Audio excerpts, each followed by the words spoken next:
Hello guys, me again, back with you, and here we got part 3 now of the Puma Defender MT-82 Ford gear track, whatever you want to call it, gearbox rebuild.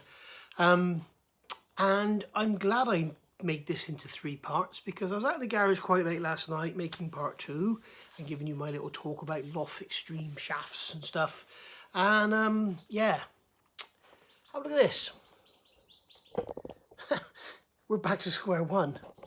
Now, after I got it all together, I thought I'd see if I could get all the gears. And sure enough, I could get all the gears to go in except reverse and neutral. So I couldn't get neutral and I couldn't get reverse. So I thought, well, I've got 2 gears locked in. So the first thing you would do is fit all your detents, because the detents, here's your selector shaft, you'll have a groove in it and there's a ball with a spring. So basically, if this is the groove here, it goes like this and it's out, and then when it's locked in place, the ball goes in and it holds that shaft firmly in place. Normally that would be a grub screw, spring and a ball. Trouble is, on here, it's those bloody knock-in things which are over £100 to replace. So if you knock them in and you find you've got a problem, if the gearbox has to come apart again, you've got to pull them out with a puller, and that means you destroy them, so you've got to buy new ones. Great design, well done. Like everything else these days, it's built to be put together, not taken apart. Jess is down here, wants to play balls. Go on. Right, so basically I've taken the end off to have a look, and I think I've found what was wrong, so I'll show you now. Okay, so here we go. This is the end of the gearbox. I've cleaned it up, I've got all the silicone off and everything. Wire brushed out all the dowel holes, same on the casing which is on the bench here. So we're all good to go again. Now you can see here I've got the selector temporarily fitted onto the selector shaft, and in the manual it does tell you to engage a gear. So I engaged the gear. I don't know what gear I engaged, but I engaged the gear. But now I've got it, I think this is third, fourth, I think. It's either 5th, 6th or third, 4th. This is 1, 2. This is reverse. This is 1, 2. I think this is 3rd, 4th. So what I've done, I've engaged, that will be pushing it forward, so that'll be 4th. Push this one down. And what that does, it kind of holds all of this in place and it becomes less floppy. Because I think the problem I had was this slipped out while I was putting the gearbox together. So this is your reverse, so then you come along and you put your pivots in, and if reverse actually goes in and engages, then you're in 2 gears. So it's going to lock up, which is what was happening. And also I couldn't engage a reverse. And if you look down here on the shaft, you can see here's the slot. This is the slot that tang. You can see this tang that I'm pointing to here, which is part of this arm. That goes into that slot to move that up and down to engage reverse. So basically, if you can't get reverse, if you can't get that to go right over that way, which it should do, so it needs to go over as far as you can that way. If it won't go over, it means this shaft is turned. So I think that's what happened. So I need to make sure that it all stays together. I can't do it with one hand. I need to make sure that it all stays together while it all goes back together. It's a pretty piss poor design for assembly, but really, I mean, how many times you take a gearbox apart? So I'm not going to really moan about that. What I will moan about is those bloody stupid detents. That is a crazy crap design. But you know, this, you'd have thought they'd have put a hook on it or something to make it stay there, because it is quite floppy. And the other thing is, when you make sure you engage a gear, I don't know if you can see, but this plate here that I'm pointing to now, this plate down here, this plate moves around. And you can see that in the bottom of the selectors, you've got a groove here, you've got a groove in that one. And you can see that one's engaged in there, that one's engaged in there, that one's engaged in there, and this one, the actual groove is down below. So basically, it won't allow any 2 shafts to go into gear together. Okay, so if that had been connected properly, I wouldn't have had a problem. So that's why it's all stripped down. So if you are doing this, my advice, at the moment, we'll see if it works, is press this one down, make sure this plate is locked into the groove of that shaft, and that shaft, and then they can't drop down and move around. They're still wobbly. I mean, this one's quite stiff now, but they're still wobbly. The reverse is still wobbly, so we'll just have to make sure it all stays together. I was trying to think of like putting some cotton around it, but then if the cotton comes off in the gearbox and goes around a seal, it's going to destroy the seal. I thought about using a piece of MIG wire and leading it out through a hole in that casing there. But then if I get it together and the MIG wire gets trapped, what do? You know, I've got to start pulling it all apart again. So I think I just have to put it together carefully and make sure it stays engaged. The other thing I thought about doing, which I thought was a pretty bright idea for someone as thick as me, was to put an ice cube in there, get a piece of ice and put it in there to hold that away like that, and then as the ice melts then it would all come back together, but then I'd have water in the gearbox, so I don't know if that's such a good thing, especially as it's going to be stood around for a little while. So I don't know what I'm going to do, but we will get there in the end. So basically what I've got to do now is get my steel bush over here, heat that up again, do the same as I did before. I'm not going to film it because it's a nightmare, and I'll just keep getting in the way of the camera anyway. But basically you've got to get that bearing in there hot. So I heat that up, put the in there, let that bearing get hot, take it back out, heat it up again, keep transferring the heat in, and then we're just going to let this go over the top of there. Obviously take this selector off first, get this over the top of there. As soon as it's over, grab this bolt, get it in there, 30mm spanner, gently turn that, because this gear in here, the reverse idler here, has got to mesh with the reverse gear there and this gear here. So you've got to be able to turn that shaft so that it turns everything and gets it all engaged, and it'll all just drop into place then. So that's what you need to do. So there we go. So that's that. So I'm just going to get on with it now, I guess, and then I'll see you back when I've got it on. I've also decided, I was having a think last night, I used the black silicone, didn't I, from Worth. This high-low sill, this is what Ashcroft use, and this is what they recommend for their gearbox and transfer box rebuilds. And I looked on the Worth, and it talked really about engine casings and stuff, not gearbox. So I think I'm going to use this rather than the black stuff. I think it dries a bit quicker, but now that I think I know what I'm doing, I should be a bit quicker getting it on. So anyway, wish me luck, and I'll see you soon. Okay, so here you can hear I've got the heat gun on, and basically I've got the block of steel sat on the vise, I've got the heat gun sat on top of the casing, and then turn that every couple of minutes, let that get really, really hot, again using spit to test it, and then I put that in the bearing, let it sit in there for 2 or 3 minutes, take it out and do it all again. And now the bearing is so hot I can't touch it, so I can barely touch it. So we're almost ready to go. So what I'll start doing now is, once I do the next lot, then I'll start getting some silicone on, and it is a hell of a rush to get it all done. And we've got to make sure this reverse stays in place and doesn't fall out. I think having it locked in 4th gear is going to help. So wish me luck. Right, so we'll get some silicone around the casing. Just get a little, smooth it all the way around the nozzle with my finger. It's a very good, very nice fit, very flat faces, so we don't need too much on there. So I'm not worried about continuous speed because of the come on. You can't really spin it around my finger. What I am concerned about is I'm waiting for delivery. And the trouble with this is one of those operations, once you start you can't stop. And I just know that the truck's going to pull up as soon as I get into this. It's a little spot. As you can see by the fact I've got my hat on today, the forecast was supposed to be gorgeous. And it's gorgeous. The rain has been really sunny, just like the forecast said. Maybe it'll burn up this afternoon. So that's only a little gentle snow around there. That's that. And I know that I've got about 10 minutes to play with that. So I'm going to take this out of here, just get some more heat into it. Just like so, while we're playing with that.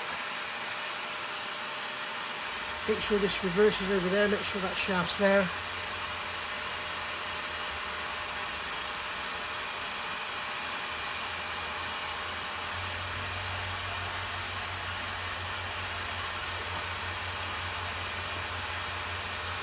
There we go. I've got a feeling the bloody delivery truck has just pulled up.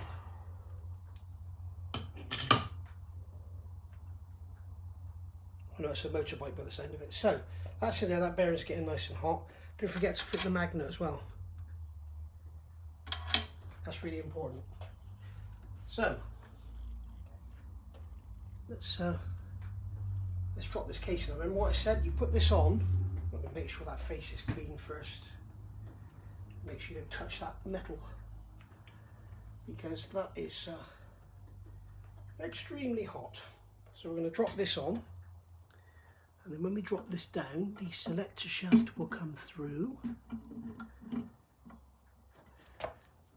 Okay, the selector shaft, because it's got a gear engaged, the selector shaft is off to the side. So we've got to pull the selector shaft. There we go. There's another little thing we can learn together. Pull the selector shaft over as you put it down.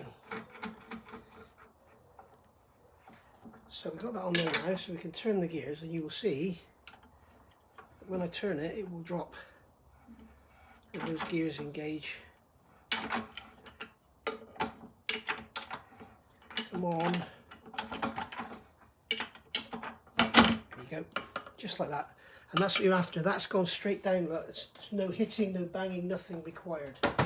So the first thing I want to do is get these bolts into here, into the reverse selector. I can take them out afterwards and put thread sealant on them. But I just want to get them in, like so.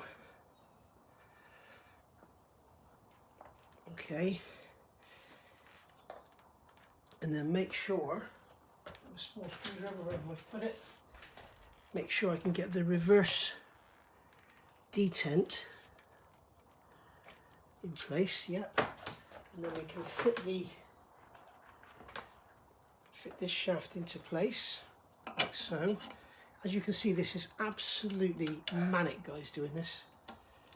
It's absolutely and utterly manic. Come on, go in. Right. So we can pull that out now, and we can get it. Can we get it right over to get reverse?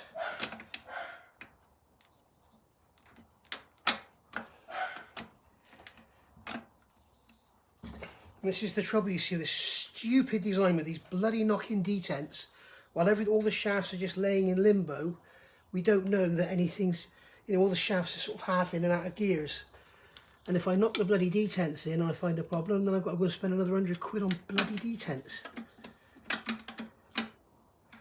So there's first, that's third, that's fourth. That's first and second, there. Fifth and sixth are over there, so they're all okay. So can I get it right over? Because the leverage you've got on the gear stick is massive. Can I get reverse?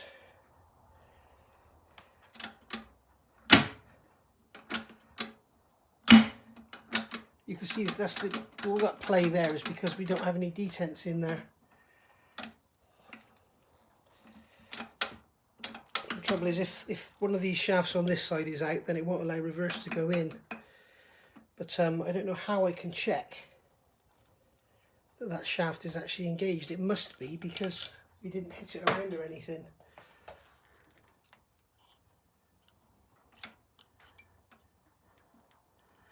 I mean, that fork is pretty stable, it's not all flopping around, so one has to assume that it's in. So what I do now is get the bolts, just a couple of bolts in, just to get it all lined up. Just shows how crap the manual is. It tells you to put these bolts in, torque them down, and then fit the dowels. Yep. Obviously written by somebody who's built a million gearboxes. Not. So we just get that on like that. You can see by taking the time to get that bearing heated up how easy it goes together. It just drops in place, which is a real nice touch. There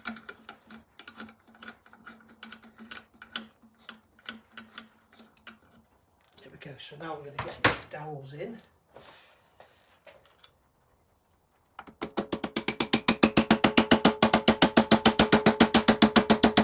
Is that one in? And then this one.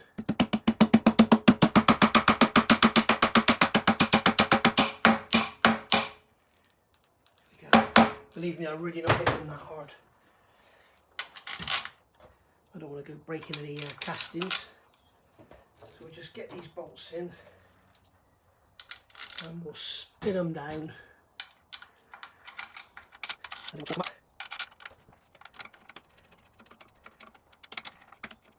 And that, my friends, will be that. We just have to hope it's all good. As you can see, I wasn't going to film it, but I have filmed it. As you can see, that is a lot of things you have to do in operations. Get the selector out of the way. Come on. Oh, crap. So just saying, try and cut things very quickly. It gets in the way. Right.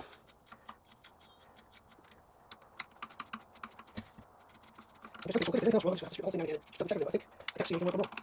A lot of things I haven't taken the main shafts, apart.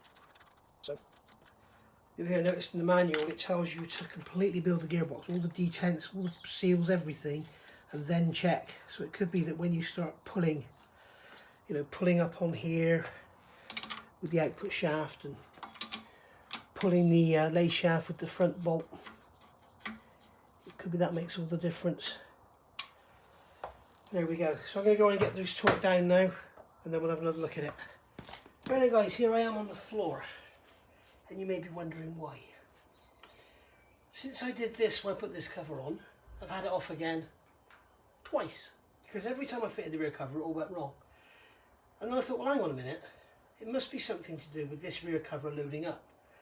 So what I did, I fitted it dry without any silicone, and I found that everything was fine until I did these bolts up. So I thought, well, obviously it's putting it together. Then I looked further on in the manual, and this great big bolt on the back where the output shaft comes out, it tells you to tighten it to 210 Newton meters, which is crazy tight, and then slacken it and tighten it to 150 Newton meters or something. I can't remember the figure is now. Let me just check what the figure is so that you don't quote me on it. Yeah, it says tighten it to 210 Newton meters, and then loosen it, apply thread lock, and then tighten it to 180. Now, the reason I tell you to tighten to 210 is because you've got all these pressed on. You've got bearings and sleeves and synchro rings and all that, and they're all pressed on. And I think just to make sure they're home, they're telling you to tighten it to 210 Newton meters. And look, got neutral, and it's got a bit of play in it, and nothing's all bound up now. So, but to give you an idea of how tight 210 Newton meters is, I'm 100 kilos. Okay, I'm going to kneel on this now. I've got a block of wood under it. This is all the strength I have got.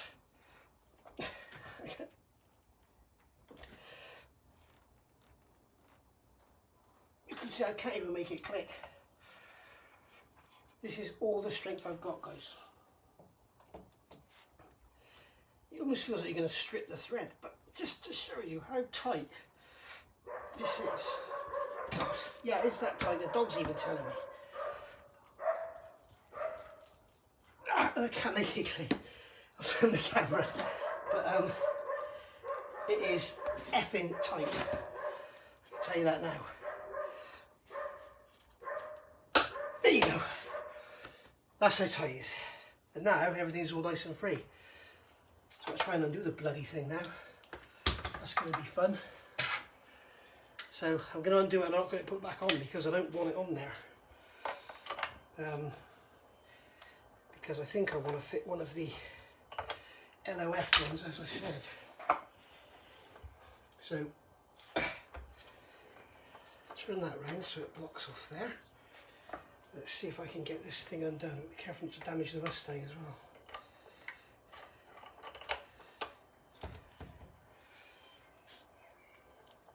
God, no.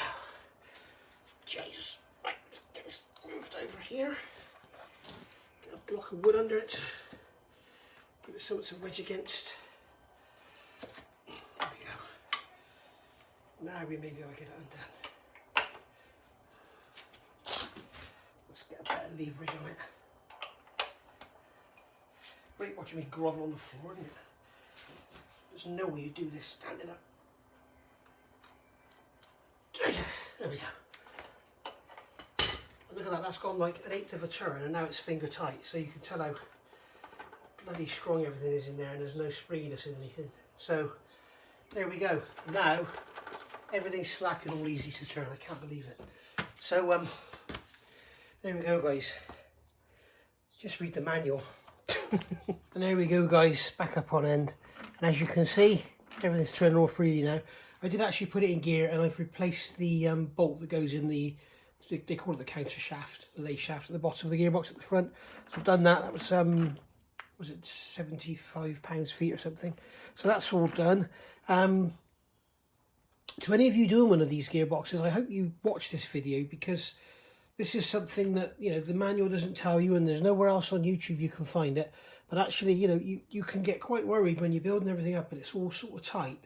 And, you know, I've been engineering all my work in life and the last thing I want to do is start launching things down. And if I just turned the bloody page and looked in that manual, I had a feeling that all this had to be pulled tighter onto the shaft. And when I noticed that doing these bolts up around here made the casing go tighter, I thought there is something up here, because it's actually this, having this casing on, that's making everything go tight. So there we go. Also, look what's just arrived.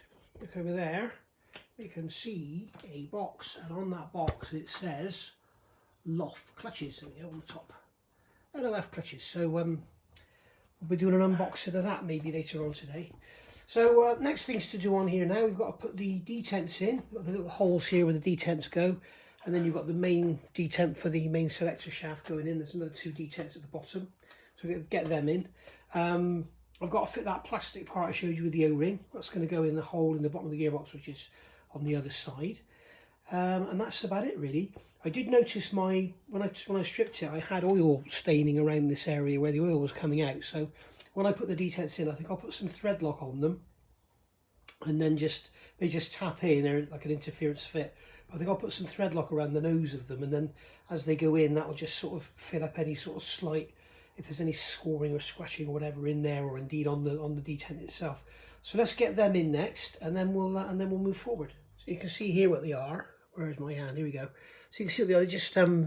It's just like a steel, hardened steel tube with a spring and a ball in there, and then you just put it in there and just tap it in. It's got a bit of a lead on it to get it square, but you know, why they couldn't just drill it and tap it, put a grub screw in there, I do not know. In fact, I don't know why I haven't done that. I should have investigated that. There's probably not enough depth there, to be honest. There's probably not enough depth to get a spring, a ball and a grub screw in there, but that's certainly something that I think I'd look at in the future. So as I said, I'm going to put some thread lock on these. Stay on the bench, please. So I'm just going to put some thread lock around the some thread lock around the circumference. It doesn't need anything too much. Just put it around there, get it around that area there where it's going to lead in, and then just pop it in, and then steel hammer.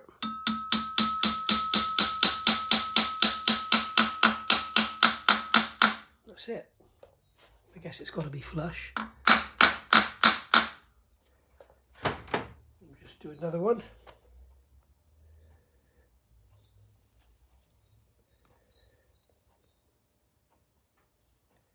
Bloody, I know I go on about it, but what a crap idea this is. Who thought of this? It's just absolute garbage. It's like the idiot that bloody come up with plastic head dowels in Rover K series engines. It's just a joke.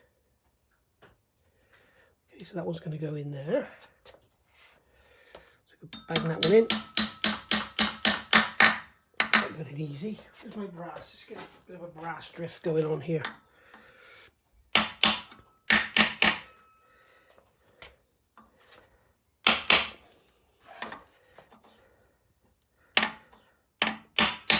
There we go.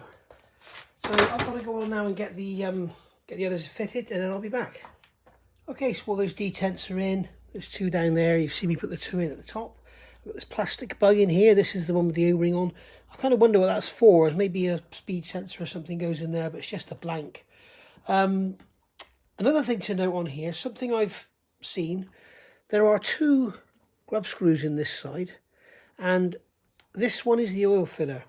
Now, I was looking earlier on at some forums, and some guys were talking about getting a 12mm Allen key to take their oil filler plug out. Well, these are the 12mm Allen keys, or Allen bolts, and they're incorrect. These are 8mm, and you want to be using an 8mm Allen key to get them out. If you're using a 12mm, you're actually taking out one of your selector fork pivots, and that's not really what you want to be doing. So basically, if you have got a Puma, it's the black plugs you're looking for, and it's an 8mm Allen key. So, and that one there is the correct filler. You could use that one. They're both just blanks, but that one there is the correct one. And also, you don't use that as a level plug. It's you put a quantity. I think it's 2.2 litres. You don't put it up to the bottom of there. If you look on Off-Road Family's channel, they've done something on there where they show you how to use a cable tie or something to check your oil level. I don't need to worry about that because this gearbox has been rebuilt. It's dry, so I know how much to put in there. So there we go. So that's all done. I've also fitted this seal, the seal that goes around the input shaft to get the camera down. There you go. I just used a piece of brass tubing I had just knocked it in with that. You've got a lip sticking up on there, so you need to be very careful not to damage that lip. So just put some grease on the shaft, bang the seal in, job done. And that now is pretty much that. The only things we've got to do now is, I'm kicking the tripod here. The only thing we've got to do now is fit the, we've got a seal that goes in the back here, which I'm not going to fit yet, because I'm going to be doing, experimenting with different shafts. So I'm not going to fit that yet. I've got a snap ring that's going to go in the front on the input shaft. I've got a seal for the front, and I've also got a seal, another seal there that goes in the front, and then the rest of the stuff in here is all the stuff for the output shaft. I've got to fit the selector as well, so that's just going to go on like so.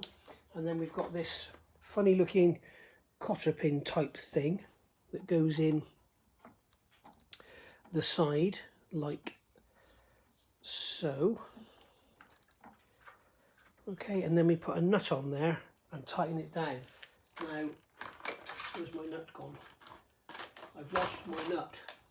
There it is. Now I'm going to put a drop of thread lock on there because I don't want it coming undone. So I'm just going to put a drop of thread lock on here. Come on.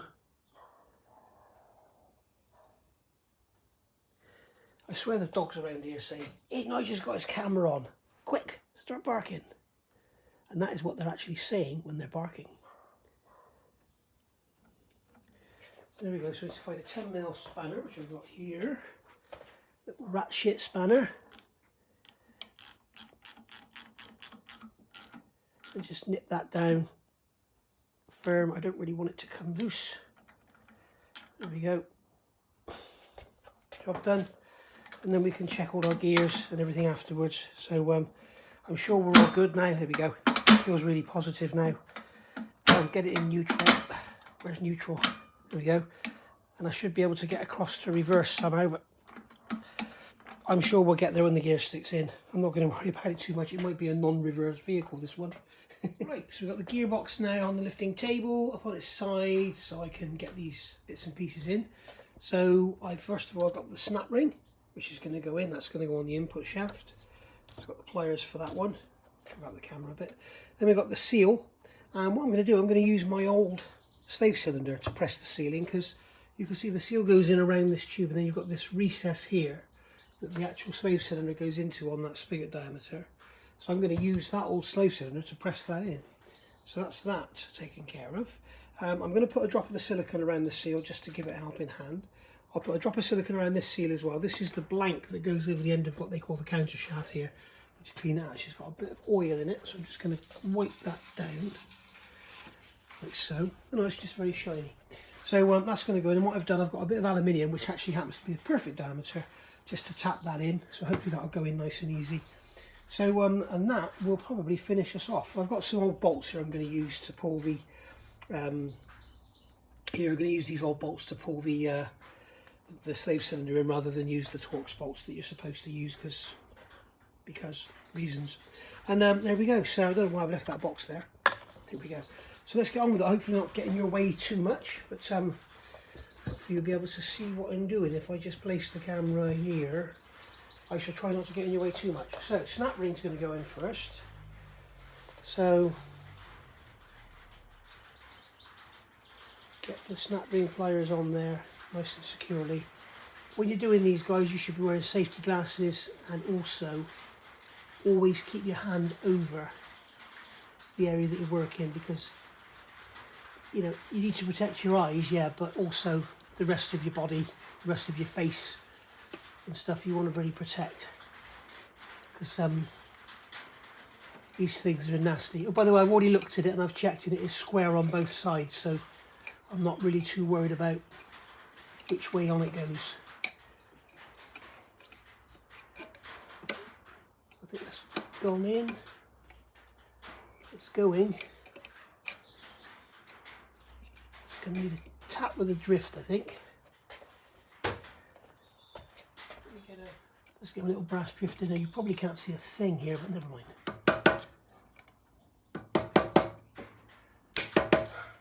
There we go, that's just snapped in. I don't know if you heard that. Just to make sure, give it a little tap. You really don't want that coming out of there. Okay, so that's that in. So all that to one side. So now we've got our seal. So as I say, I'm going to get some silicone, only a little drop, just like that, and then smear that around the outside. You can see it's a good quality seal. It's got the ridges on it anyway.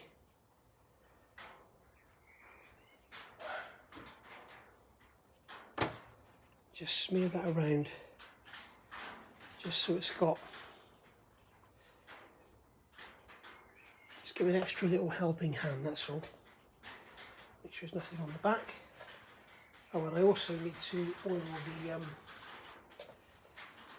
I need to oil the seal as well. So what I'll do, I'm going to keep that cap back on. I've got to oil the shaft.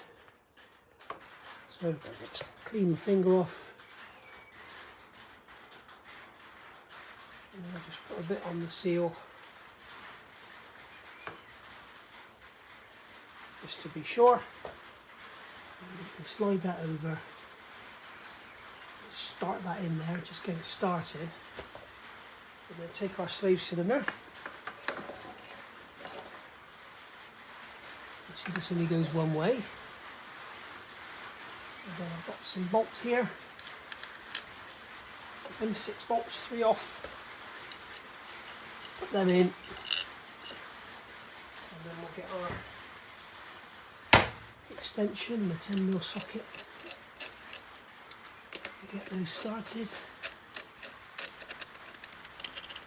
Try to nice and square. Just put your finger behind your face must be. I don't know if it's too far in, too far out. Just keep your finger, it must be that square.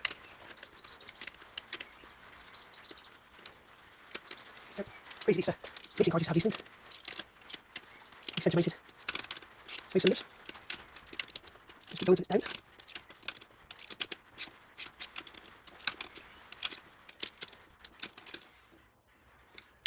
I think that's about it.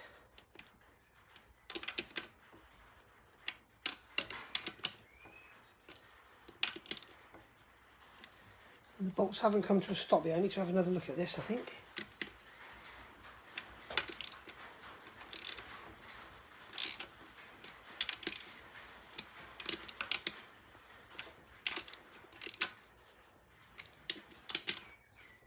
There we go. It's bottomed out now. So that's that. So we can wind those off.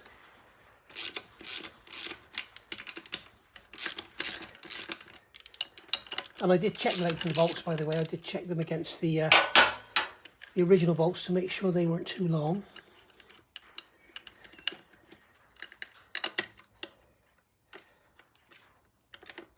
Oh, come on.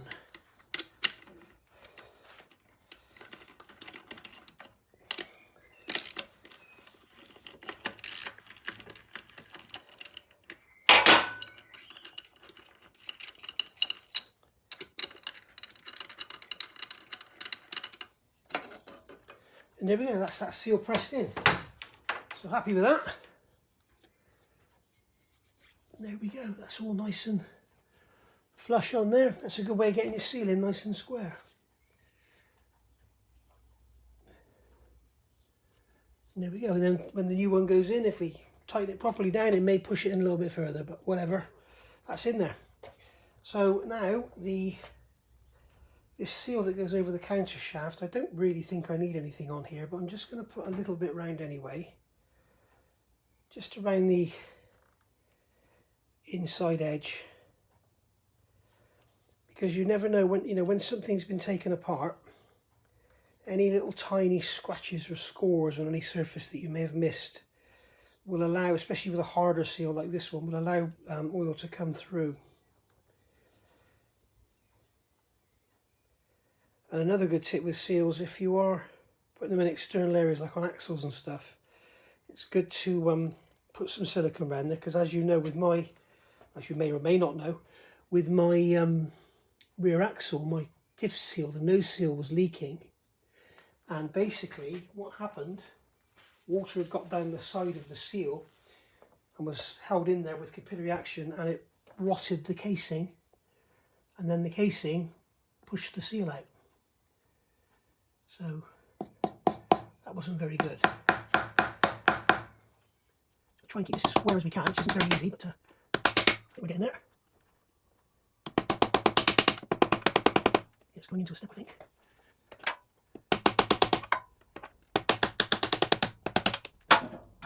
There we go. I think I may have just put that in too far, but we shall see.